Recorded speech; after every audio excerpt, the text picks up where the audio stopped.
Minasan, konnichiwa. Welcome po sa Lesson 9 at God bless you po sa inyong lahat.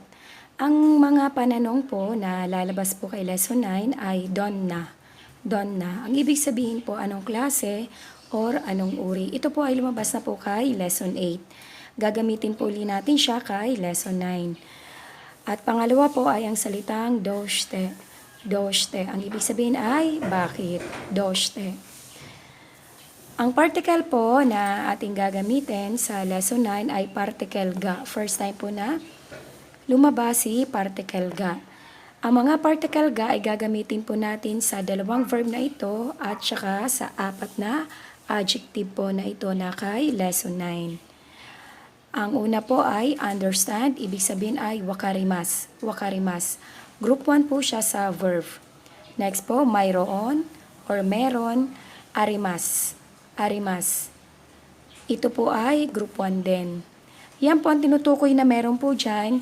Yan po ay ginagamit lang po natin sa bagay. Makikita nyo naman po sa ating vocabulary na kasulat. Ito pong arimas ay sa bagay lamang po ginagamit. Next po, ski. Ski. Like, ski.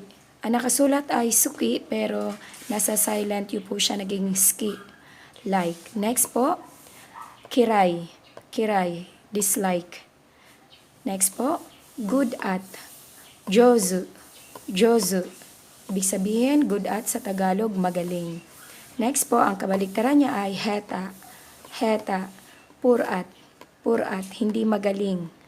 Hindi magaling sa or mahina sa. Ito po ay mga na-adjective po lahat. Si ski, kiray, jozu at heta.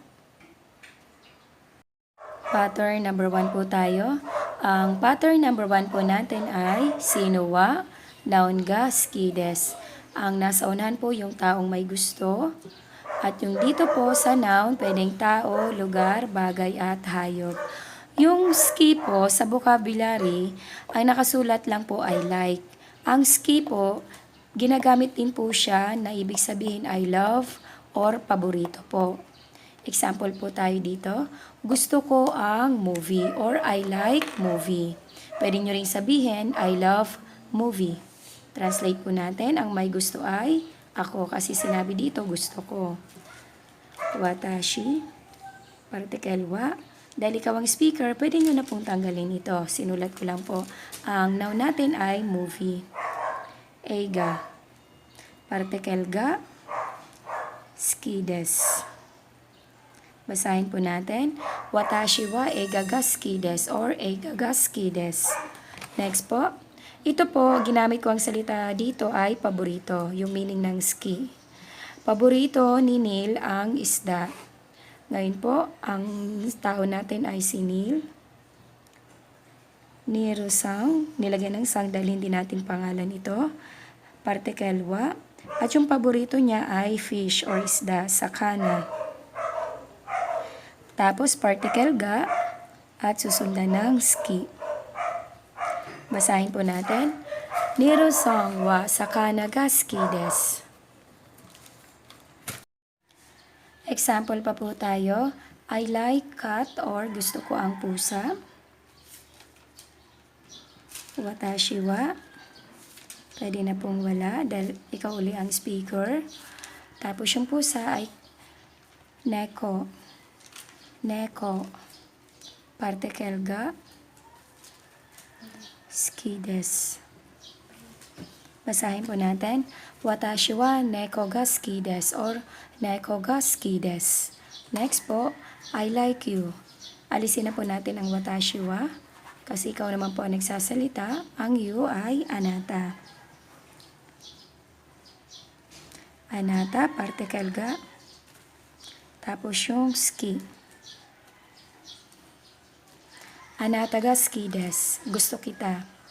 Or, I love you. Kaya lang po ang I love you sa Japan, ang ibig sabihin po ay aishitemasu. Ngayon po, sa Japan po kasi hindi kasi sila talaga mahilig magsalita ng aishitemasu. Kalimitan po nilang sinasabi ay skides. Anata ga skides. Next po, I like this song. Itong kanta ay gusto ko. Pantukoy natin ay kono.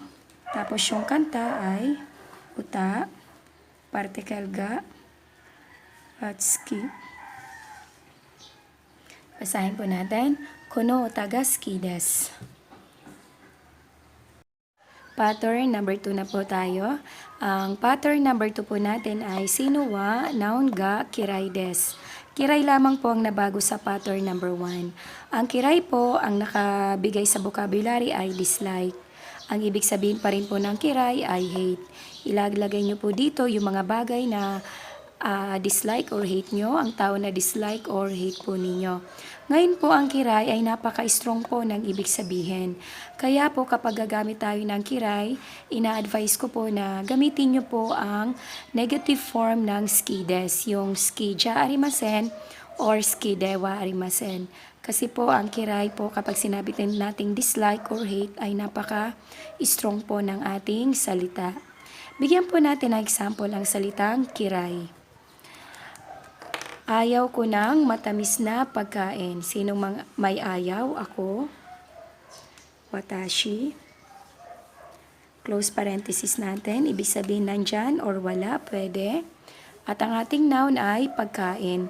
Ngayon po, yung ating pagkain ay nagbigay ako ng comment na matamis. Babalik po ako ngayon kay lesson 8. Ang matamis ay amay.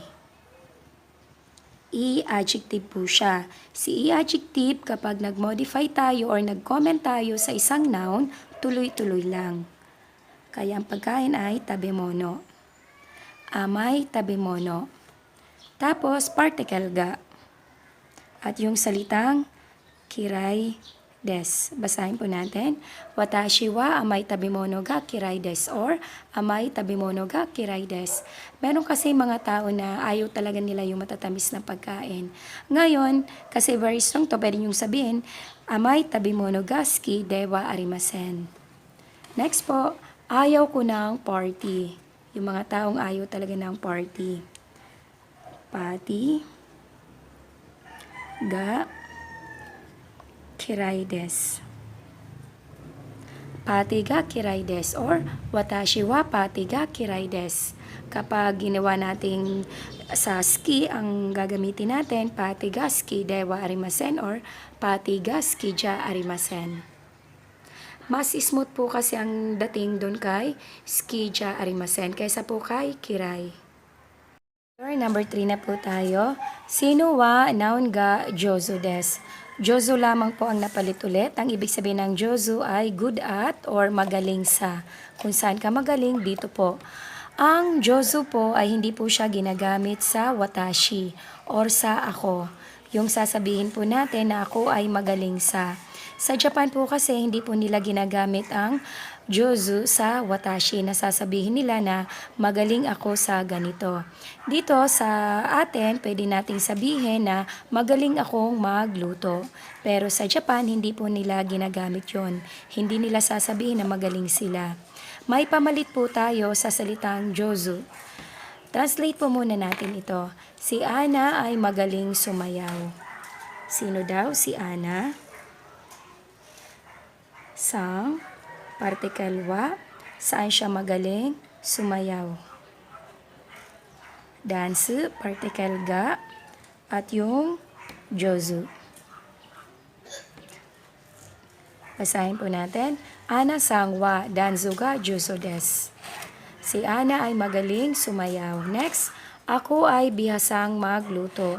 Imbis po na sabihin natin ako ay magaling magluto, sabihin na lang po natin ako ay bihasang magluto or ako ay sanay magluto. Kumbaga, strong point po ninyo ang pagluluto. Watashi wa, pwedeng nandyan, pwedeng wala. Tapos po, ang magluto ay ryori. Particle ga. Ang ipapalit po natin sa jozu ay tokui. Lagyan natin ng des. Watashi wa ryori ga tokui desu. Or ryori ga tokui desu. Ang ibig sabihin po ng tokoi, bihasa or sanay ka.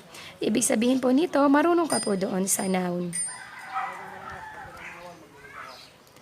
Ito po ang ipapalit natin lagi kapag sasabihin natin na magaling tayo sa ganito. Tokoi na lang po ang ating gamitin kaysa po kay jozu. kapag sasabihin natin na tayo ay magaling sa ganun. Pattern number 4 na po tayo. Sino wa noun ga heta des. Yung heta lang din po ang nabago po dito. Ang ibig sabihin nito, poor at or hindi magaling sa dito sa noun. Example po, ako ay hindi magaling magluto. Watashi wa, ang noun natin ay ryori. Ryori ga. At yung heta. Basahin po natin. Watashi wa ryori ga heta des or ryori ga heta des. Balikan po natin yung ski na ang ibig sabihin ay like or love or paborito po. Noun ga ski des, yung kanina natin na may sino wa sa unahan. Ito lang po yung part ang kinuha ko. Ngayon po, yung ski, nilagyan ko po ng daisuki. Noun ga daisuki des. Tumaas po ang level ng paggugusto po ninyo. Magiging like very much or love na love nyo talaga or paboritong paborito nyo po talaga. Ngayon, example po tayo. Gustong gusto ko ang Japanese food. Kaysa sa salitang gusto ko ang Japanese food. Ngayon, nilagyan po natin ng very much. Gustong gusto ko ang Japanese food. Ang Japanese food po ay Nihon Ryori. Nihon Ryori ga daisuki na po ang ilalagay natin. Daisuki des. Nihon Ryori ga daisuki des. Gustong gusto ko ang Japanese food or love na love ko talaga ang Japanese food. Or paboritong paborito ko talaga ang Japanese food. Ano man po ang yung translation, okay lang po dyan. Ngayon po, kay kiray naman po tayo. Yung kanina pa rin po natin pattern, noun ga kiray des. Itong part lang din po ang aking kinuha. Yung kiray, nilagyan ko lang din po ng daikiray. Noun ga daikiray des. Ang ibig sabihin ng daikiray, ayaw na ayaw or hate na hate nyo po talaga, yung noun na nilagay nyo po rito. Mag-example po tayo. Ayaw na ayaw ko talaga sa masamang tao. Siyempre, ayaw na ayaw po natin yon. Translate po natin. Ang ating pong noun ay tao. Ngayon, nilagyan po natin ng komento or nag-comment tayo sa tao na masama. Para pong pattern, lesson 8 po ang gagamitin natin dito. Ang masamang tao, waru yung bad. I-adjective po ito, kaya tuloy-tuloy lang po tayo. Yung tao ay hito, waru hito. Tapos, particle ga. At yung hate na hate or ayaw na ayaw mo na, daikiray. Waru hito ga daikiray des. Ayaw na ayaw ko sa masamang tao. Confirmative question po tayo. Translate po natin to. Gusto mo ba ang gulay or paborito mo ba ang gulay?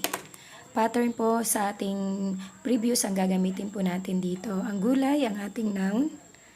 Yasay. Particle ga. At yung gusto na ski. Lagyan natin ang ka para maging tanong.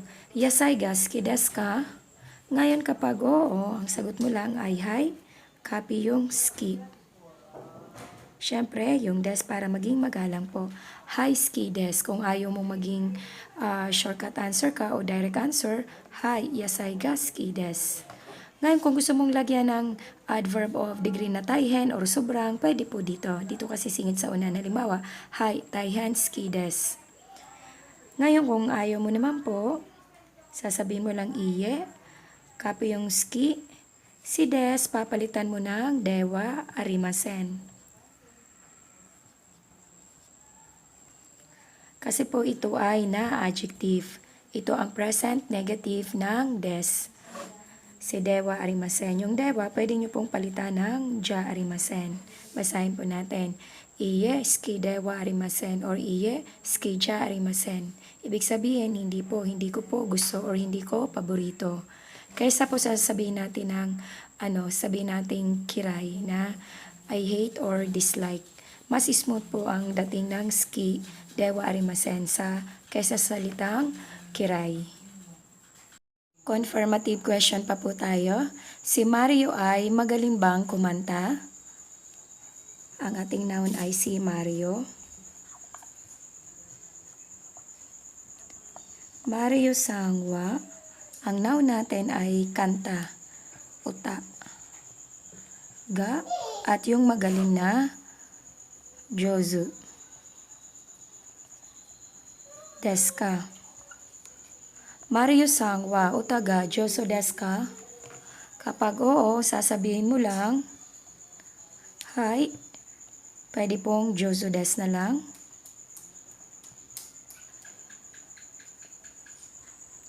Hi, Jozu des. Kung ayaw mo naman pong Jozu des lang sasabihin mo, hi, utaga, Jozu des. Kung kompleto, hi, Mario Sangwa, utaga, Jozu des. Ngayon, kapag hindi naman po, iye, yung Jozu, gagawin nating negative. Ang negative ng des ay dewa arimasen. Or ja arimasen. Iye jozo dewa arimasen. Or iye jozo ja arimasen. Ngayon kung gusto nyo pong lagyan ito ng mga adverbs of degree dito, nasa sa inyo po. Basta po alam nyo si positive kung anong adverbs of degree at yung kay negative naman kung anong adverbs of degree ang gagamitin po ninyo. Basahin po natin. Mario Sangwa taga jozo desu ka? Hi jozo desu or hi taihen jozo desu. Kapag hindi iye jozo dewa arimasen. Or iye amari juzoja arimasen. Pananong po tayo o interrogative question. Ang gagamitin nating pananong ay don na. Pero bago tayo pumunta sa pattern natin ngayon, punta po tayo sa lesson 8 na pattern.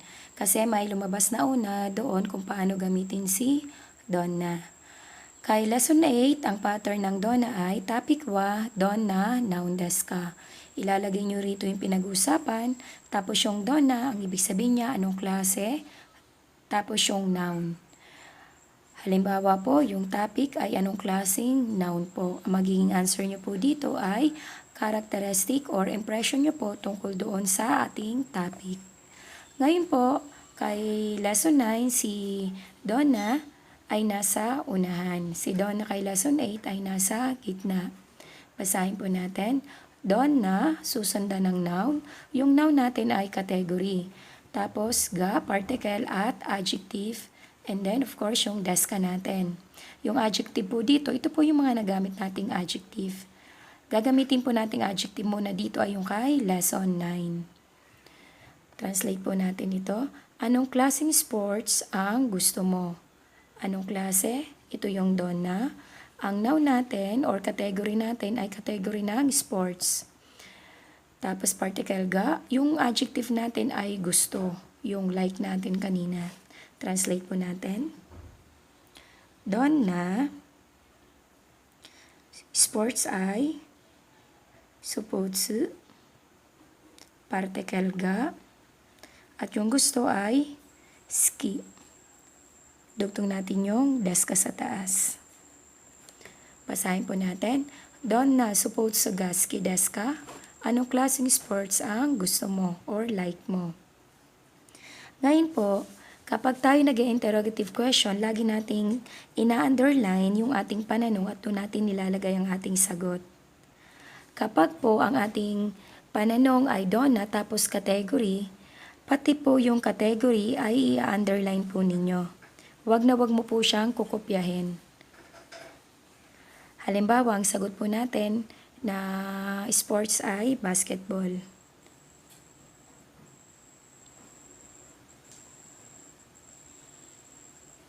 Basketball at yung particle ga na po. Copy yung ski des. Donna supotsu ga ski desu ka? Basketball ga ski des. Tandaan lang po natin, yung category po ulit ay hindi po natin isusulat sa ating answer. Kasama mo po siyang i-underline nitong interrogative mo. Example pa po tayo. Anong klaseng prutas ang gusto mo? Doon na po ang nasa unahan. Category natin ngayon ay prutas. Kodamono. Particle ga. At yung ski. At yung deska po, baba natin. Basahin po natin. Donna kodamono ga ski desu ka? Underline po natin hanggang kay category. Anong klaseng prutas ang gusto mo? Halimbawa po, orange ang sinabi mo. Mikan. Kopyahin yung ga at yung skides. Mikang ga, skides. Orange ang gusto. Tapos po, kapag ikaw po ay hindi magbibigay ng specific answer at gusto mo lang magbigay ng komento doon sa ating category, yung category po ay ating isusulat or sasabihin sa ating sagot. Halimbawa po, nag-comment ka lang na matamis na prutas. Matamis na prutas. Nagbigay ka lang po ng comment doon sa prutas na gusto mo ay matamis. Ang matamis po ay amay. Kukopyahin mo po ngayon ang prutas na category mo. Magiging amay kodamono, matamis na prutas. Ang mangyayari po nito kapag hindi ka po sasagot ng specific answer sa category at magbibigay ka lang po ng komento sa iyong category, matik po yung iyong category ay isasagot mo rin po. Siyempre po, nasa unahan ang iyong komento. Ito po ay i-adjective kaya magkasunod lamang po sila para pong sa lesson 8 na pattern. Ngayon po, sulat natin ang ga at yung ski. Basahin po natin lahat. Donna kodamono ga skidas ka? Mikang ga skides. Orange ang gusto. Amay kodamono ga skides. Matamis sa prutas ang gusto.